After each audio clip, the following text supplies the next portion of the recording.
अरे सुनिए, आपको पता चला कि नहीं, अपने जो मुख्य निर्वाचन आयुक्त हैं ज्ञानेश कुमार, जून के महीने में बेचारे एकदम बढ़िया खा पी के ठंडी ठंडी एसी का आनंद लेते हुए सो रहे थे।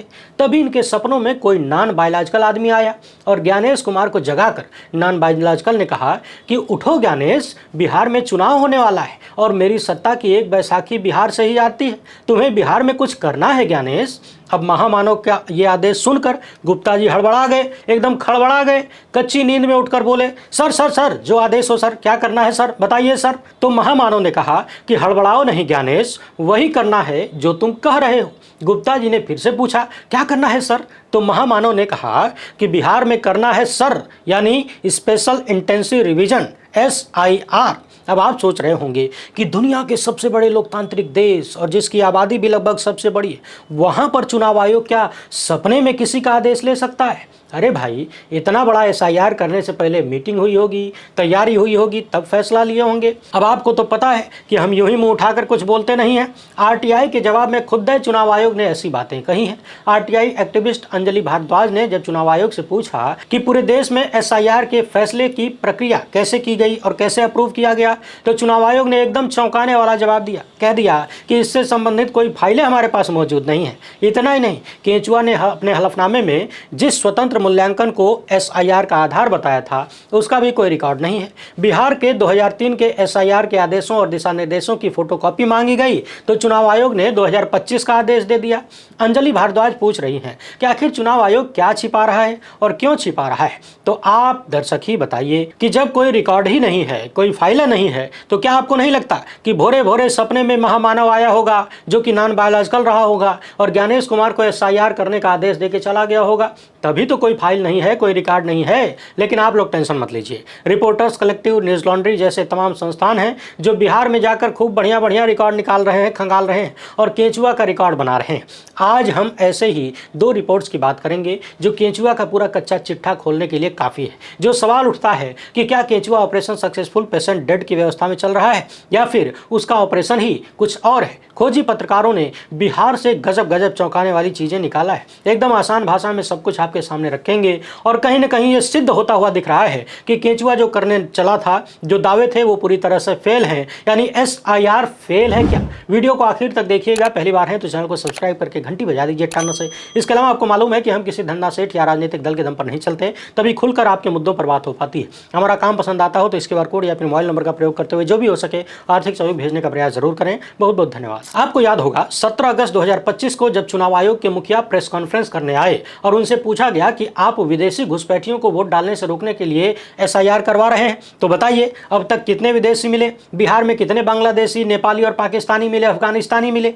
तो ज्ञानेश कुमार के पास कोनो जवाब नहीं था और उन्होंने कह दिया कि अभी 15 दिन बाकी है, जो लोग भी संदिग्ध पाए जाएंगे उनसे कागज मांगा जाएगा और यदि नहीं दे पाएंगे तो उनको लिस्ट में शामिल नहीं किया जाएगा। मगर हुजूर ये नहीं बता पाए कि जो 15 दिन बीत गया उसमें कितने विदेशी मिले, यानी एक को नहीं मिले होंगे, तभी तो इधर उधर की बात करने लगे। यानी घुसपैठियों को रोकने की बात पूरी तरह से फर्जी निकली। वो सिर्फ लोगों को यानी आपको टोपी पहनाने वाली कहानी थी। ठीक वैसे ही जैसे 2 दिन पहले गोदी मीडिया में खबर आने लगी कि बिहार में 3 आतंकवादी घुस गए। लोग कहने लगे कि आतंकवादी भी बड़े चतुर हैं, उनको मालूम है किस राज्य में चुनाव होने वाला है और कहाँ बीजेपी की खटिया खड़ी है, वहीं जाना है। और फिर दूसरे दिन खबर आई कि नहीं नहीं, आतंकवादी बिहार में नहीं घुस पाए हैं। बहरहाल घुसपैठिए वोटरों के मामले में केंचुआ की पोल खुल चुकी है और अब रिपोर्टर्स कलेक्टिव ने चुनाव आयोग का एक नया दावा फुस कर दिया है। ध्यान रहे कि केंचुआ ने मृत लोगों का नाम भी हटाने के लिए यह कार्यक्रम चलाया। लाखों ऐसे लोगों के नाम हटाने का दावा किया कि जो मर चुके हैं, मगर ड्राफ्ट लिस्ट में मरे हुए लोगों का नाम शामिल है, यानी वो जिंदा है और जो जिंदा है उनको मार दिया।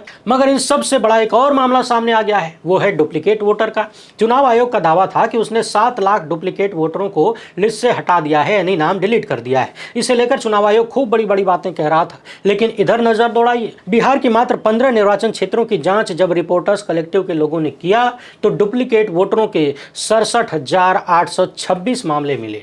ध्यान रखिएगा, यह कहानी मात्र 15 निर्वाचन क्षेत्रों की है। जांच में पता चला कि इन निर्वाचन क्षेत्रों में डुप्लीकेट वोटरों की संख्या 34,392 है। इन वोटर्स का डिटेल एक जैसा ही है, सबके पास 2 वोटर ID कार्ड हैं, जबकि केंचुआ ने दावा किया था कि उसने डुप्लीकेट वोटरों को हटा दिया है। ऐसे ही एक वोटर बिहार के त्रिवेणीगंज विधानसभा क्षेत्र से, नाम है अंजलि कुमारी। इनके 2 वोटर आइडेंटिफिकेशन नंबर हैं, दोनों में एक जैसी जानकारी है, यानी पति का नाम, उम्र, पता सब कुछ एक जैसा है। और सबसे ज्यादा चौंकाने वाली बात यह है कि उन्हें एक ही पोलिंग बूथ पर रजिस्टर किया गया है 2 बार वोट देने के लिए। अब समझने वाली बात यह है कि आनन फानन में बिहार में ये जो किया गया, यही काम अगले साल पूरे देश में किया जाएगा। तो जब एक राज्य का नहीं संभाल पाए केंचुआ, तो पूरे देश का कैसे करोगे। रिपोर्टर्स कलेक्टिव लिखता है कि अगर अंजलि का मामला अपवाद होता या ऐसे गिने चुने मामले होते तो बात समझ में आती, इन्हें एक छोटी मोटी गलती मानकर टाला जा सकता था, मगर इनकी रिसर्च में यह मामला बहुत बड़े लेवल पर मिला है। आप यहां देख सकते हैं किस तरीके से एक ही डिटेल के साथ एक ही महिला को 2 बार वोट करने का अधिकार दे दिया गया। रिपोर्टर्स कलेक्टिव के अनुसार 15 विधानसभा क्षेत्रों में 34,392 से ज्यादा मामले इन्होंने पकड़े हैं। कुछ मामले ऐसे हैं जहां उम्र में 1 से 5 साल का अंतर कर दिया गया है, कहीं 5 से 10 साल का अंतर कर दिया गया है और कहीं पर अंतर 10 साल से ज्यादा भी कर दिया गया है। यानी ऐसा लगता है कि यह सब कुछ हुआ नहीं बल्कि किया गया है। वोटर का नाम सेम है, रिश्तेदार का नाम भी सेम है, कहीं कहीं उम्र में थोड़ा बहुत अंतर कर दिया गया है। और इन सब की संख्या जब आप देखते हैं तो अपने स्क्रीन पर यह चार्ट देखिए, इसमें बाकायदा बताया गया है कि किस विधानसभा क्षेत्र में कितने ऐसे मामले हैं और उसमें उम्र का कितना अंतर रखा गया है। यानी नाम, रिश्तेदार का नाम सब कुछ बराबर है, कहीं कहीं उम्र में अंतर कर दिया गया है। आप चाहें तो गूगल पर इस रिपोर्ट को ढूंढ के पढ़ सकते हैं कायदे से। हम मोटा मोटी एकदम आसान भाषा में पूरी कहानी आपको समझाने का प्रयास कर रहे हैं। ये रिपोर्ट बताती है कि बिहार में आमतौर पर एक विधानसभा क्षेत्र में 2 से 3 लाख वोटर होते हैं। ऐसे में इस बात की आशंका बहुत कम है कि लोगों के नाम, रिश्तेदार के नाम और उम्र एक ही जैसी हो। लेकिन जांच में ऐसे हजारों मामले सामने आए। और ध्यान रखिएगा, 15 निर्वाचन क्षेत्रों का यह मामला है, जबकि बिहार में 243 विधानसभा क्षेत्र हैं। जब 15 में ही 67,500 से ज्यादा मामले पकड़े गए तो 243 में क्या होगा, कितना बड़ा खेल होगा, अंदाजा लगाइए। सवाल यह है कि जिन 7 लाख डुप्लीकेट वोटरों को हटाने का दावा केंचुआ ने किया, क्या यह दावा पूरी तरह से फर्जी है, मनमानी है। अगर डुप्लीकेट वोटर हटा दिए गए तो ये जो 15 ही विधानसभा क्षेत्र में 67,500 से ज्यादा केस पकड़ा गया, ये किस गोला का है। समझने वाली बात यह भी है कि जिन लोगों के नाम 2 बार एपिक नंबर जारी हो गया, 2 जगह रजिस्टर हो गया, वो लोग 2 बार वोट करेंगे, यानी आदमी एक वोट 2। कहां तो गुजराती जोड़ी एक देश एक चुनाव, एक फलाना एक ढिमकाना की बात करती थी। सब कुछ एक एक करने का प्रयास था। और कहां एक आदमी को 2 बार वोट करने का अधिकार ज्ञानेश कुमार दे रहे हैं। सवाल है कि डिजिटल इंडिया के भीतर क्या चुनाव आयोग के पास ऐसा कोई सॉफ्टवेयर नहीं है जिससे वो डुप्लीकेसी को छांट सके। और अगर नहीं है तो 7 लाख लोगों को कैसे छांटा। हालांकि उसने दावा तो किया था कि हमारे पास है, छांट लेंगे, मगर फिर भी इतनी गड़बड़ी काहे है केंचुआ। और ध्यान दीजिए, केंचुआ ने जनता के बीच ऐसा डेटा उपलब्ध कराया कि लोग उसको पढ़ ही न पाए, यानी मशीन न पढ़ पाए। अब आदमी बैठ के कितना मिलाएगा, लाखों लोगों को कैसे मिला पाएगा, करोड़ों लोगों को। इसलिए मशीन से जांच करने लायक डाटा दिया ही नहीं, ऐसा जुगाड़ लगा दिया कि कंप्यूटर उसको पढ़ ही न पाए। यानी चोर ही छिपाता है ना, चोर की दाढ़ी में ही तिनका होता है। क्या केंचुआ चोर है? मगर रिपोर्टर्स कलेक्टिव के डाटा विश्लेषकों ने चुनाव आयोग द्वारा जो डिजिटल ताला लगाया गया था, लॉक, उसको तोड़ दिया और मशीन से पढ़ा। और पढ़ने के बाद ये जो कहानी सामने आई वो केंचुआ की पोल खोलने वाली है। इन्होंने एक उदाहरण लोकहा विधानसभा क्षेत्र से 19 वर्षीय अंकित कुमार का भी दिया है। इनका नाम भी 2 बार लिस्ट में शामिल किया गया। पिता का नाम भी अनिल महतो है, बूथ संख्या भी एक ही है 371, और इनका EPIC नंबर भी आपके स्क्रीन पर दिख रहा होगा। ठीक ऐसा ही मामला बिस्फी विधानसभा क्षेत्र में 26 साल की अंजुम शेख का भी है। इनका बूथ संख्या बदल दिया गया। एक जगह पिता का नाम मोहम्मद जावेद शेख है, दूसरी जगह खाली मोहम्मद जावेद है, शेख गायब हो गए। तो समझने वाली बात यह है कि ये कितना गंभीर केस हो चुका है। कहां तो चले थे शुद्धिकरण करने और यहां अशुद्धिकरण हो गया। 27 जुलाई 2025 को केंचुआ ने दावा कर दिया कि उसने बिहार के 0.89 यानी 7 लाख से अधिक मतदाताओं को हटा दिया है, क्योंकि डुप्लीकेट था। यानी एक ही आदमी का नाम एक से ज्यादा बार रजिस्टर किया गया था। यदि उसने डुप्लीकेसी हटा दी थी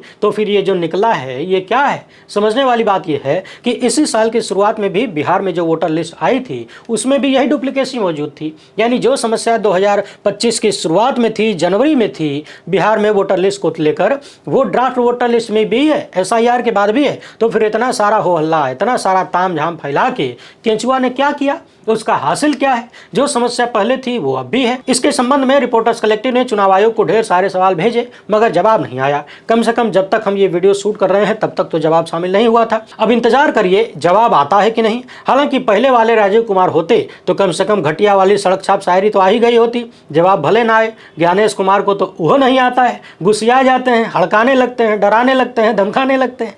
ऐसा लगता है कि ये देश और यहाँ के 140 करोड़ जनता उनकी गुलाम है और ये मालिक बने बैठे हैं। अब जरा एक नजर इधर दौड़ाइए, न्यूज लॉन्ड्री की इस रिपोर्ट को देखिए। बिहार में एक ही घर में 1000 से ज्यादा वोटर, यहाँ 2243 ऐसे एड्रेस मिले जहां पर एक पते पर 100 से ज्यादा वोटर हैं। और तो और सवाल करने पर केजरीवाल ने कह दिया कि इस समस्या का समाधान करना एसआईआर के कानूनी दायरे से बाहर था। यानी एक ही पते पर सैकड़ों वोटर यदि रजिस्टर्ड हैं तो इस समस्या का हल निकालना एसआईआर के बाहर था। अब सवाल यह है कि जब तुम समस्याओं को हल करने निकले हो तो कोई भी समस्या दायरे से बाहर कैसे हो सकती है? क्या इससे हम शुद्ध वोटर लिस्ट कह सकते हैं? आप लोग बताइए, सर से लेकर पांव तक कोई आदमी कीचड़ में लिपटा हुआ हो और कहे कि नहीं भैया हम तो नहा धो के एकदम सेंट पाउडर लगा के बैठे हैं, क्या ये हो सकता है? न्यूज लॉन्ड्री ने बताया है कि बिहार के मधेपुरा जिले के एक गांव के एक मतदान केंद्र में 1069 वोटर हैं। हर वोटर एक ही घर में सूचीबद्ध किया गया है। हो सकता है कि वोटर असली हो, लेकिन घर तो असली नहीं है। न्यूज लॉन्ड्री को पूरे बिहार में 2243 ऐसे एड्रेस मिले हैं जहां पर हर एड्रेस में कम से कम 100 वोटर हैं और 100 से ज्यादा ऐसे भी एड्रेस मिले हैं जहां पर 500 से ज्यादा वोटर रजिस्टर्ड है। और ये स्थिति तब है जब चुनाव आयोग पिछले कितने ही महीने से एसआईआर कर रहा है, बवाल मचाए हुए। और ध्यान से सुनिए, पूरे बिहार में 243 विधानसभा क्षेत्र हैं। इनमें से सिर्फ 25 विधानसभाएं ऐसी मिली हैं जहां पर एक ही मकान में सैकड़ों वोटर की समस्या नहीं मिली। यानी 218 विधानसभा क्षेत्रों में यह समस्या है कि एक ही एड्रेस में सैकड़ों वोटर रजिस्टर्ड है। समझने वाली बात यह है कि पिछले दिनों बिहार के मुख्य निर्वाचन अधिकारी ने न्यूज लॉन्ड्री की एक रिपोर्ट को मिसलीडिंग करार दिया था। तब न्यूज लॉन्ड्री ने 14 ऐसे ही मामलों के बारे में रिपोर्ट किया था और अब चुनाव आयोग के ही एक वरिष्ठ अधिकारी इस समस्या को स्वीकार कर रहे हैं और कह रहे हैं कि एसआईआर के बाद आयोग के संज्ञान में ये चीजें आई हैं। यानी एसआईआर के बाद ये पता चला है। लेकिन ये भी कह रहे हैं कि संशोधन के दौरान ऐसे पतों को सही करना आयोग के कानूनी अधिकारों के दायरे से बाहर था। अब सवाल ये है कि आप जितनी समस्याओं को लेकर सामने आए और उनका निवारण करने के नाम पर एसआईआर किया, लगभग वो सारी समस्याएं बनी हुई हैं। आपने पूछा कि क्या विदेशियों को वोट डालने दें, कोई नहीं मिला। आपने कहा कि क्या जो मर चुके हैं उनको वोट डालने दें, समस्या अभी भी बनी हुई है। बल्कि जो जिंदा थे उनको आपने मार दिया, जो मर गए थे उनको जिंदा कर दिया। आपने कहा कि डुप्लीकेट वोटरों को वोट डालने दिया जाना चाहिए, ये तो फर्जी हो जाएगा, लेकिन वो डुप्लीकेट वोटर भी बने हुए हैं। अभी रिपोर्टर्स कलेक्टिव ने दिखा दिया। बल्कि और नई नई समस्याएं निकल गई। एक ही एड्रेस में सैकड़ों लोग वोटर बने बैठे हैं। तो सवाल यह है कि इस पूरी प्रक्रिया, इस पूरे हो हल्ला और इस पूरे तामझाम का फलसफा क्या निकला? न्यूज लॉन्ड्री की रिपोर्ट बता रही है कि राही जगतपुर में एक मतदान केंद्र में एक ही मकान नंबर 3 बना हुआ है जिसमें 1069 वोटर हैं। इस बारे में न्यूज लॉन्ड्री ने बिहार के 10 अधिकारियों से संपर्क किया, लेकिन उन्होंने कोई टिप्पणी करने से इनकार कर दिया। न्यूज लॉन्ड्री की टीम ने राज्य के 90,000 वोटों का एनालिसिस किया और जो सामने आया वो चौंकाने वाला है। जरा ध्यान से सुनिए। 12 विधानसभा के बूथ संख्या 161 में 947 वोटर रजिस्टर्ड हैं मकान संख्या 6 में। 8 एड्रेस ऐसे मिले जहां 800 से 900 मतदाता हैं। 18 ऐसे पते मिले जहां 700 से 800 वोटर हैं। 33 एड्रेस ऐसे मिले जहां 600 से 700 वोटर हैं और 64 पते ऐसे हैं जहां पर 500 से 600 वोटर हैं। 89 ग्रुप ऐसे भी हैं जहां 400 से 500 वोटर हैं और लगभग 2241 ऐसे पते हैं जहां पर 100 से 800 मतदाता रजिस्टर्ड हैं। समझने वाली बात यह भी है कि इन सभी वोटर लिस्ट में एड्रेस में वार्ड नंबर का भी उल्लेख नहीं है, जो कि चुनाव आयोग के निर्देश के अनुसार भरना जरूरी होता है और पंचायत क्षेत्र के भीतर एक निर्वाचन क्षेत्र की पहचान का संकेत भी होता है। यानी कुल मिलाकर मसला वही है कि एक ही मकान में सैकड़ों वोटर का केस है। ये कैसे पता चले कि जो वोटर हैं वो असली हैं या वो भी फर्जी हैं? इतना लंबा चौड़ा लिस्ट जांचेगा कौन और उसको शुद्ध करेगा कौन, करवाएगा कौन? क्योंकि करवाने वाला तो बड़े बड़े दावे करके निकल गया और समस्याएं जस की तस बनी हुई हैं। यानी कुल मिलाकर एसआईआर मामले पर मैंने पहली वीडियो में जो कहा था वही बात घुमा फिरा के सामने आ रही है। यानी परम लक्ष्य वोटर लिस्ट को शुद्ध करना नहीं, बल्कि किसी नॉन बायोलॉजिकल की सत्ता को सुनिश्चित करना है। वरना चुनाव आयोग का कोई एक टारगेट तो पूरा होता जो घोषित था। हर घोषित टारगेट फेल क्यों हो रहा है? जो अघोषित है वो पूरा होता हुआ दिख रहा है। ज्ञानेश कुमार ने बड़ी बेशर्मी से कह दिया कि एसआईआर सफल हो गया है। अगर सफलता का पैमाना यह है ज्ञानेश कुमार, तो असफलता किस लेवल की होगी अंदाजा लगाइए। उधर बिहार में देश भर के प्रमुख विपक्षी पार्टियों के नेता और मुख्यमंत्रियों के पहुंचने का सिलसिला जारी है। आज यूपी के पूर्व मुख्यमंत्री और समाजवादी पार्टी के मुखिया अखिलेश यादव बिहार पहुंचे, तेजस्वी को गले लगा लिया और खुली जीप में सड़क पर निकल चुके हैं। अखिलेश यादव का कहना है कि भाजपा की हार लिखेगा बिहार। इन लोगों ने संविधान के अधिकारों का हनन किया है। चुनाव आयोग बीजेपी की सरकार का जुगाड़ आयोग बन गया है। बिहार में राहुल गांधी की यात्रा का 14वां दिन है और वोटर अधिकार यात्रा ने जनता के बीच कहीं न कहीं अपना काम कर दिया है। अखिलेश यादव का कहना है कि भाजपा इस्तेमाल करने वाली पार्टी है, लोगों को यूज करके बर्बाद कर देती है। उम्मीद है कि लोग अपने वोट के अधिकार को समझेंगे और भाजपा को बिहार से बाहर करने का काम करेंगे। यूपी बिहार के लोग पलायन कर रहे हैं। तेजस्वी ने बिहार में लाखों नौकरियां दी। बिहार की जनता को तेजस्वी पर भरोसा है कि वो पलायन नहीं होने देंगे। बेरोजगारों का सहारा बनेंगे। यूपी के पूर्व मुख्यमंत्री का कहना है कि वक्त आने पर संविधान ही तलवार बनता है। जहां तक बात भाषा की है तो भाजपा को अमेरिका के राष्ट्रपति से गुस्सा होना चाहिए। उन्होंने टैरिफ लगाकर भाजपा के ऊपर तमाचा जड़ दिया है, लेकिन भाजपा के नेता और कार्यकर्ता टैरिफ के मुद्दे पर सवाल करिए तो कुछ बोल ही नहीं पाते हैं। यानी कुल मिलाकर वोट चोरी का मुद्दा जमीन पकड़ चुका है और इंडिया गठबंधन इसे लेकर मजबूती से आगे बढ़ता हुआ दिख रहा है। वैसे आप इस मामले पर क्या सोचते हैं? क्या चुनाव आयोग SIR कराने में पूरी तरह से फेल हो गया है? क्या कम से कम अब उसे अपनी असफलता को स्वीकार करके सबके साथ बैठकर बातचीत करके समाधान नहीं निकालना चाहिए? अपनी राय कमेंट बॉक्स में जरूर लिखिएगा। पहली बार है तो चैनल को सब्सक्राइब कर लीजिए। हमसे जुड़ने के लिए बहुत बहुत धन्यवाद। जय हिंद।